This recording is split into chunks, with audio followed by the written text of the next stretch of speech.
agora é hora de dar a volta por cima com a pastora Leila Lobo.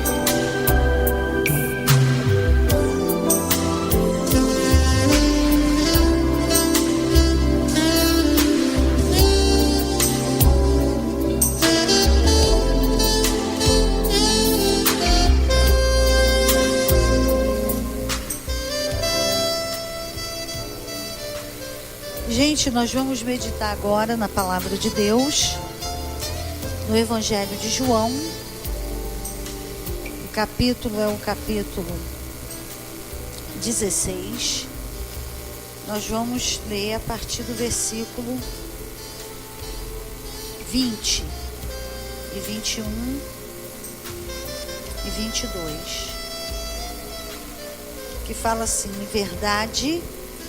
em verdade vos digo que vós chorareis e vos lamentareis, mas o mundo se alegrará. Vós estareis tristes, porém a vossa tristeza se converterá em alegria.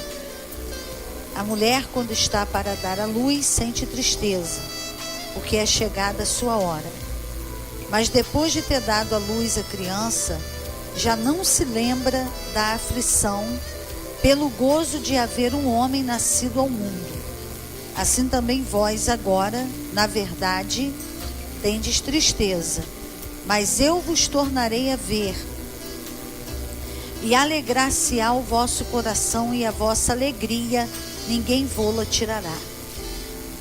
Esse texto aqui era uma conversa que Jesus estava tendo com os discípulos, falando da sua morte e falando também da sua ressurreição.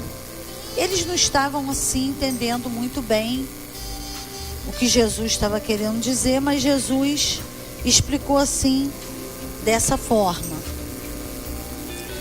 Mas esse texto também, ele está falando para nós dos tempos difíceis que nós passamos, situações difíceis que nós passamos, de tristeza, de provações e de aflições, porque aqui mesmo nesse capítulo 16, versículo 33, Jesus também falou: no mundo tereis aflições, mas tende bom ânimo, porque eu venci o mundo. Então, quando Jesus estava falando com os discípulos, acerca da sua morte, que quando ele morresse, eles iam ficar tristes, mas o mundo ia se alegrar, mas que depois Jesus ia converter aquela tristeza em alegria, porque ele ia ressuscitar e ia estar com eles todos outra vez, como ele está conosco até a data de hoje, porque ele está conosco todos os dias até a consumação dos séculos. Como está lá no Evangelho de Mateus, no capítulo 20, e no versículo, Mateus capítulo 28, a partir do versículo 20, Jesus falou isso para nós. Então, ele estava falando para eles também que muitas situações difíceis que acontecem conosco, as situações de aflições, as situações de angústias, elas também vão ter uma reviravolta. Que enquanto nós estamos passando por tempos difíceis, qualquer tempo difícil em qualquer área, pessoas podem até ficarem felizes e alegres, porque nós estamos sendo prejudicados, estamos sendo assolados em alguma área. Você está passando alguma situação difícil com o seu filho, com a sua filha, no seu casamento. Muitas vezes, situações que nós passamos na família, que são situações que ficam em evidência, que muitas pessoas acabam por saber, e aquilo muitas vezes traz vergonha para a nossa vida, né? E eu costumo falar que essa vergonha é um opróbrio, porque o opróbrio é uma vergonha exposta. Tem coisa que até nós passamos, mas que ninguém sabe. quando aquilo é sabido de todos, ou pelo menos de algumas pessoas, aquilo vira um opróbrio, porque é uma vergonha que saiu, vamos dizer assim, que saiu do anonimato e começou a ser exposta. E todo mundo fica sabendo, todo mundo fica comentando. E muitas vezes não só comenta, mas aumenta o fato, maximiza o fato, e aumentando ainda mais a tristeza, aumentando a dor, aumentando ainda mais aquela aflição, aquela angústia e aquele problema. Então Jesus fala nesse texto que muitas pessoas se alegram com esse tempo difícil que nós estamos passando. Mas graças a Deus que o texto não terminou assim, e ele começou a dizer: vocês agora estão chorando, vocês estão tristes, mas eu vou converter a vossa tristeza em alegria. Então ele estava falando que vai chegar o dia da reviravolta, o dia que ele vai dar uma virada nessa situação, o dia que esse tempo de opróbrio e de vergonha, ele vai trazer alegria, ele vai trazer honra, e que todo mundo que viu a vergonha também vai ver a vitória. Todo mundo que viu a tristeza também vai ver a alegria. Todo mundo que viu a angústia, que viu o desespero, que viu o tempo de esterilidade, o tempo de desemprego, o tempo do abandono, o tempo da escassez, também vai ver o tempo da restituição, porque ele vai transformar a vossa tristeza em alegria. Então, ele estava falando aqui mesmo desse dia da exaltação, desse dia da virada de cativeiro, desse dia da mudança, desse dia da transformação. Então nós vemos aqui também, ele falando aqui nesse texto, a seguinte coisa que ele está falando aqui também, e ele usou o exemplo da mulher quando está para dar à luz. No versículo 25 ele falou assim: a mulher, quando está para dar à luz, sente tristeza, porque é chegada a sua hora. Mas, depois de ter dado à luz a criança, já não se lembra da aflição pelo gozo de haver um homem nascido ao mundo. Então, Jesus está falando que a mulher, a mulher que está de parto, ela vai receber uma grande bênção. Ela vai dar à luz a uma criança, ela vai ser mãe. A bênção daquela criança vai vir ao mundo, mas antes ela passa por um momento de muita dor, momento de muito sofrimento. Ela fica ali sentindo várias dores e muitas dores. E depois ela é recompensada pela alegria de ter nascido o seu filho, ter nascido a sua filha. Aí Jesus fala que aquela alegria é maior do que a dor que ela sentiu. E aquela alegria faz com que ela nem se lembre da dor que ela sentiu antes do nascimento da criança. Então o que ele está falando? Vai ser a mesma coisa com vocês. Vocês estão passando pela luta, vocês estão passando pela dificuldade, vocês estão sofrendo por causa de situações difíceis, mas a vitória que eu vou dar, a reviravolta que eu vou dar nessa situação, a mudança, a virada de cativeiro que eu vou dar nessa situação que vocês estão passando, vai trazer tanta alegria, tanta felicidade, tanto gozo, tanta bênção, que você não vai nem lembrar da dor que você sentiu, da tristeza que você sentiu, porque ela vai ser recompensadora, ela vai ser compensadora de tudo que nós passamos, porque é assim que Jesus faz. Jesus nunca faz só o que esperamos, ele sempre vai mais além, sempre vai mais além, porque a palavra de Deus diz aqui na carta de Paulo aos Efésios, nós vamos ler esse texto, e você vai ver como que ele vai mais além. Sempre vai ser assim. Sempre vai ser assim. Efésios no capítulo 3, no versículo 20, nós lemos assim: ora, aquele que é poderoso para fazer tudo, muito mais abundantemente além daquilo que pedimos ou pensamos, segundo o poder que em nós opera. A esse seja a glória na igreja e em Cristo Jesus por todas as gerações, para todo sempre. Amém. Então nós acabamos de ler que ele faz infinitamente mais, além, abundantemente daquilo que pedimos ou pensamos. Então aquilo que você está pedindo, Deus vai fazer mais. Aquilo que você está pensando e imaginando, Ele vai fazer mais.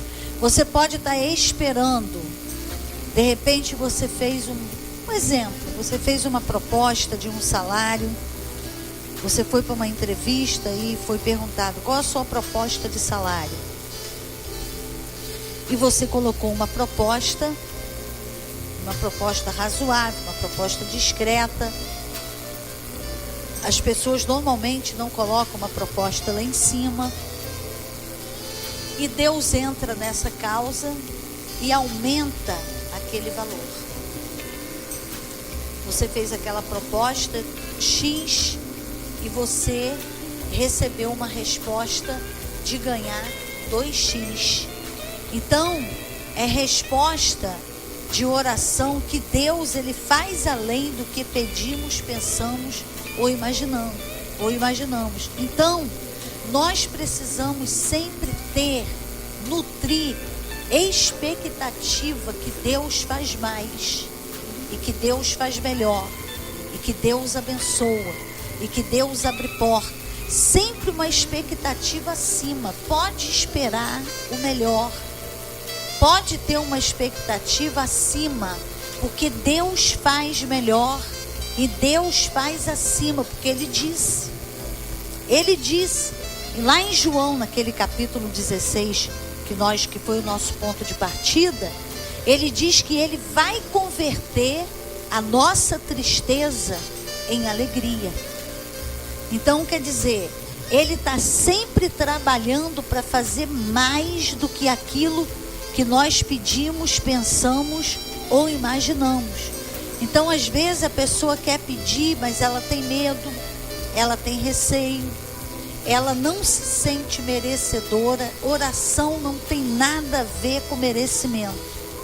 Oração, ela tem que ser feita no nome de Jesus, não pode ser feita em outro nome, sempre no nome de Jesus. É o primeiro passo, como que eu vou colocar para você? São as exigências de uma oração para ser ouvida por Deus. Ela tem que ser orada em nome de Jesus, o pedido em nome de Jesus, o clamor em nome de Jesus, a petição em nome de Jesus, a intercessão em nome de Jesus, e segundo aquilo que é a vontade dele, quando você não sabe a vontade dele sobre aquele assunto. Aí você ora segundo a vontade dele. E quando você já sabe, você já tem certeza da resposta, porque você já está clamando algo que Deus já disse que Ele quer te dar e que é da vontade dele te dar, como é o caso, um exemplo básico da cura. A palavra de Deus diz que Jesus levou sobre Ele todas as nossas enfermidades, todos os nossos pecados, as nossas iniquidades. Então a gente já sabe que a cura é a vontade de Deus. A gente já sabe que salvação é vontade de Deus. Nós já sabemos que prosperidade é vontade de Deus. Perdão dos pecados é a vontade de Deus. Libertação é a vontade de Deus. Santificação é a vontade de Deus. Então, isso tudo, quando nós pedimos, a resposta já é certa e você sabe qual é a resposta, porque Deus quer fazer isso. Muita coisa já foi feita na cruz e outras coisas Ele vai fazer pela vitória que Jesus conquistou na cruz para nos salvar, nos abençoar e nos libertar. Então são, vamos dizer assim, as exigências para a oração ser ouvida. E temos também uma outra exigência. A gente está falando da oração da fé. Temos também uma outra exigência a respeito da oração que está no Evangelho de Marcos, que eu já até falei um dia desse aqui, no capítulo 11. Marcos 11, o versículo 23, Jesus falou assim, ó: em verdade vos digo que qualquer que disser a este monte, ergue-te e lança-te no mar, e não duvidar em seu coração, mas crê que se fará aquilo que diz, assim lhe será feito. Aí ele diz: por isso vos digo que tudo que pedirdes em oração, crede que o recebereis e tê-lo-eis. Quando nós já conhecemos a vontade de Deus, nós podemos exercer fé, mandando aquele mal sair e crendo que ele vai sair, porque Deus quer que ele saia. É da vontade de Deus que aquele mal saia. É da vontade de Deus que aquele mal seja destruído. Mas aí ele deu uma condição, que está aqui, ó, no versículo 25. Ele deu uma condição. Além da fé e além de você falar ao monte, além de você crer e exercer fé, ele falou assim: quando estiverdes orando, quer dizer, quando você estiver ordenando que aquele mal saia no nome de Jesus, que aquele mal não prevaleça, que ele caia por terra, e que a vontade poderosa de Deus, que é a vontade boa, perfeita e agradável, se estabeleça naquela situação, quando você estiver exercendo essa fé em oração e repreendendo esse mal, olha o que Jesus falou: perdoai. Se tendes alguma coisa contra alguém, para que também vosso Pai que está no céu vos perdoe as vossas ofensas. Mas, se vós não perdoardes, também vosso Pai que está no céu não vos perdoará as vossas ofensas. Então, além de eu orar no nome de Jesus e exercer fé e crer na palavra de Deus, que aquilo ali é a vontade de Deus, e exercer fé em cima daquela situação, mandando aquele mal sair, quando eu estiver exercendo essa fé e falando ao monte, Jesus falou: quando você estiver orando isso, fazendo isso, mandando o monte sair, o impedimento sair, se você tiver alguma coisa contra alguém, perdoa. Então o que a gente está vendo aqui? Que a falta de perdoar alguém, ou receber perdão de alguém, não querer receber perdão de alguém, e não querer também perdoar alguém, está impedindo a resposta da nossa oração. Isso tem que ser falado, porque todo mundo, muita gente lê só esse texto, fala um monte, manda o monte sair desse lugar e ir para o outro, fala a tua montanha, fale a tua montanha, fale aquele problema para ele sair, repreende aquele problema, mas existe um contexto nesse texto, existe um contexto, e muita gente não insere esse texto de falar ao monte, de mandar o mal sair, nesse contexto, o contexto do perdão, o contexto de perdoar, o contexto de receber perdão do outro. E quando nós fechamos o nosso coração para perdoar e para receber perdão, nós estamos fechando portas de respostas de Deus para as nossas orações.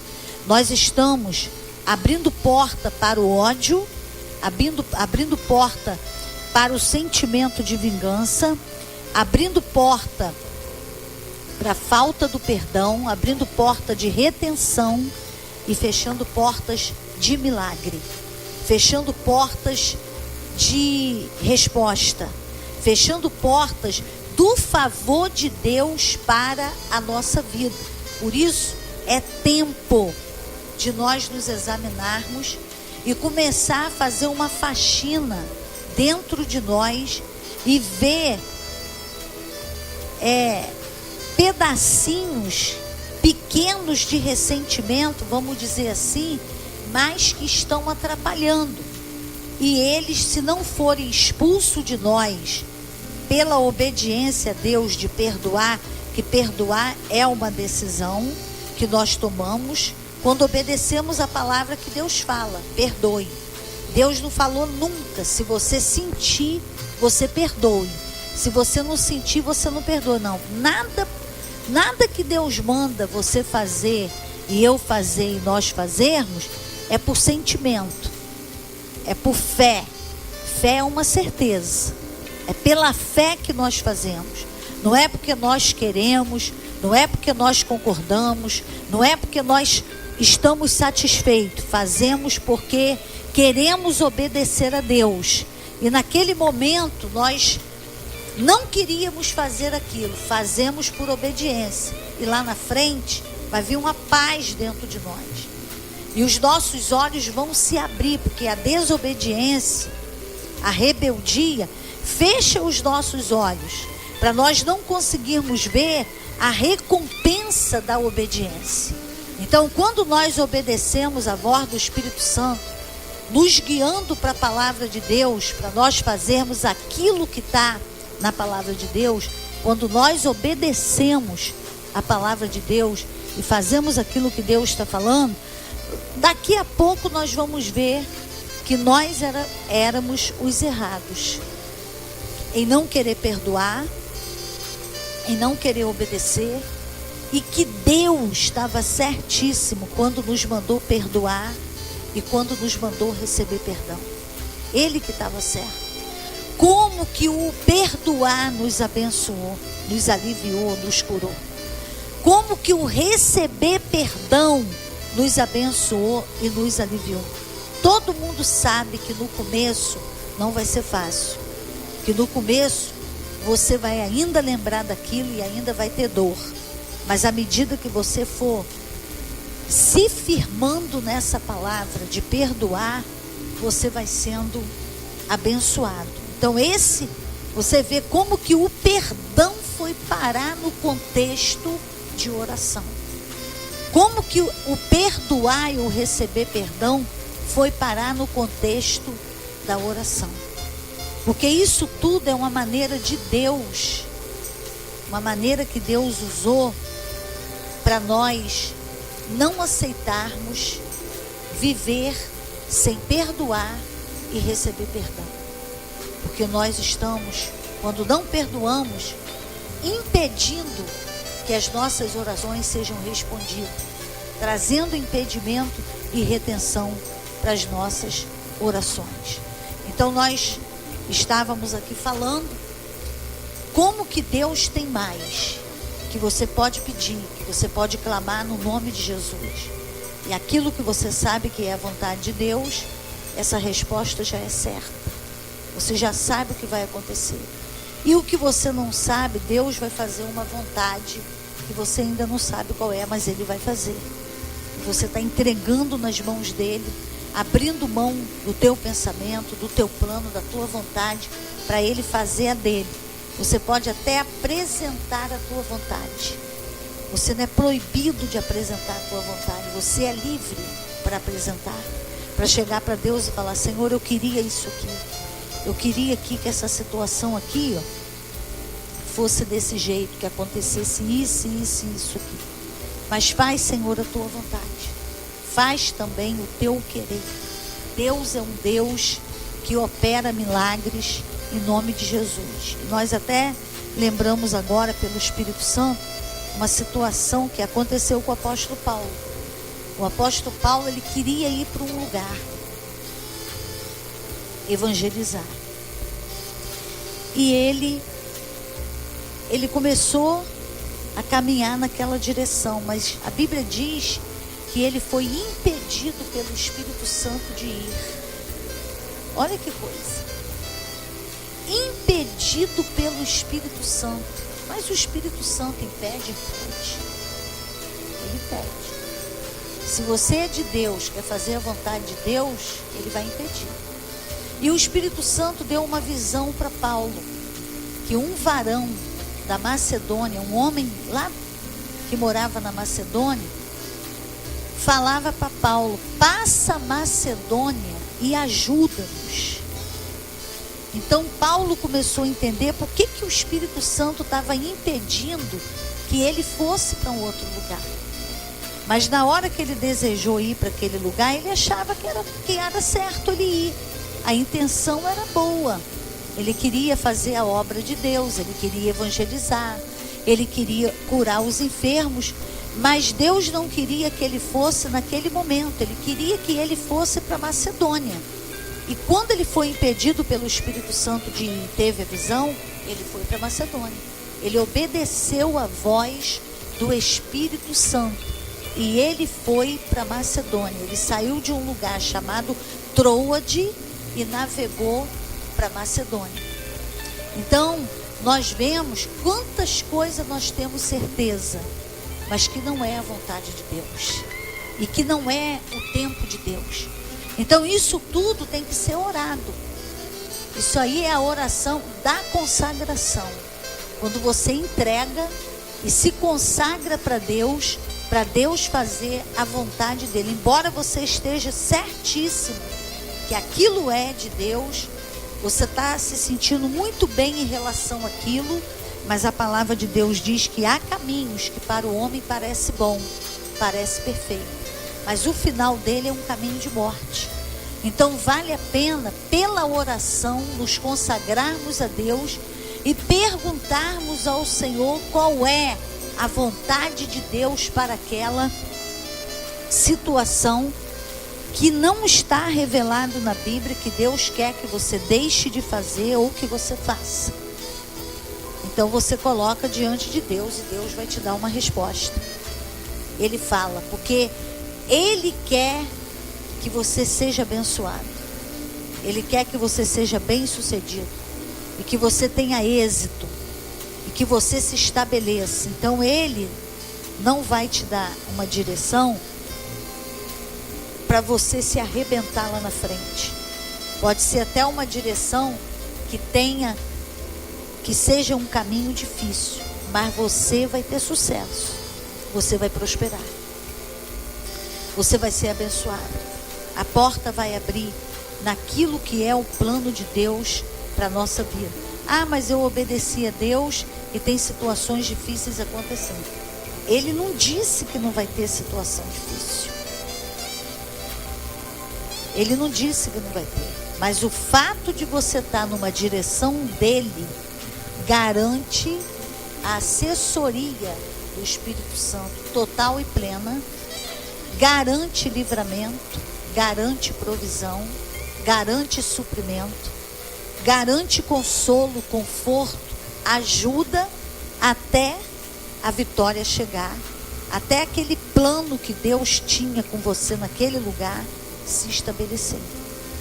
Então, é tempo da reviravolta de Deus na nossa vida. Espere por uma reviravolta, porque Deus vai trazer para você.